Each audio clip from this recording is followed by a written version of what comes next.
So what's up mga keepers, good morning. And for today's video is pasilip natin yung isda natin sa backyard yan. Minsan na lang tayo makapag-upload dito sa backyard natin kasi walaan tayo ng page sa Blue Up. Kaya dito na lang tayo sa TikTok, then sa YouTube magpo-post yan. Ito yung mga isda natin. Nagpakain pa tayo ngayon ng Koi King. Yan o, Koi King lang pakain natin ngayon. Mga male dito nakalagay. Dito mga fry yan. Ito po, dami natin mga fry.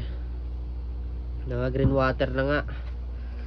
Dito naman yung mga pour out natin. Yung mga gusto mag-avail dyan ng mollies, yan meron tayo dito. Mga flat gold, mga balloon. Madami tayong available ngayon. Kaya yung mga gusto dyan mag-avail is mag-PM na lang kayo sa akin dito sa TikTok natin or sa Red App natin. Yan. Mga firecracker, akre, yung mga akre natin oh. Yung golden zebra still available pa mga bossing, kaya kunin nyo na to for package. Yan, dito wala pa dito. Yan, ito mga fry ng red eye. Ito naman yung mga ginugroom natin na female. Then ito yung mga fry ng red eye natin na PKBM. Yan. Mga golden blue tail, yan, mga breeder, mga pour out pa natin na PKBM.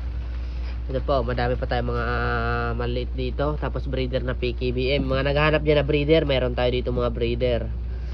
Then kung gusto nyo naman ng mga male, nandito, yun dyan, mga nakalagay na male. Lahat yan dyan male. May mga fry pa tayo. Walang katapusang fry. Madami pa dito mga fry nga. Hindi ko na kukuha na kasi medyo busy na tayo. Hindi na tayo makapag-focus sa isda. Pero andito pa rin tayo sa hobby na to. Hindi natin to papabayaan. Kaya yan, magpo-post dan tayo minsan-minsan. Kaya yung mga gusto dyan mag-avail is yan, PM nyo na lang ako mga bossing. Madami tayong isda. Then malay nyo, maprebisan ko kayo. Madami tayong stock eh. Yan o, dito pa. Yan o, mga fry. Kaya PM lang kayo, madami tayo dito. Kaya yan, sambagsak muna. Kamal man.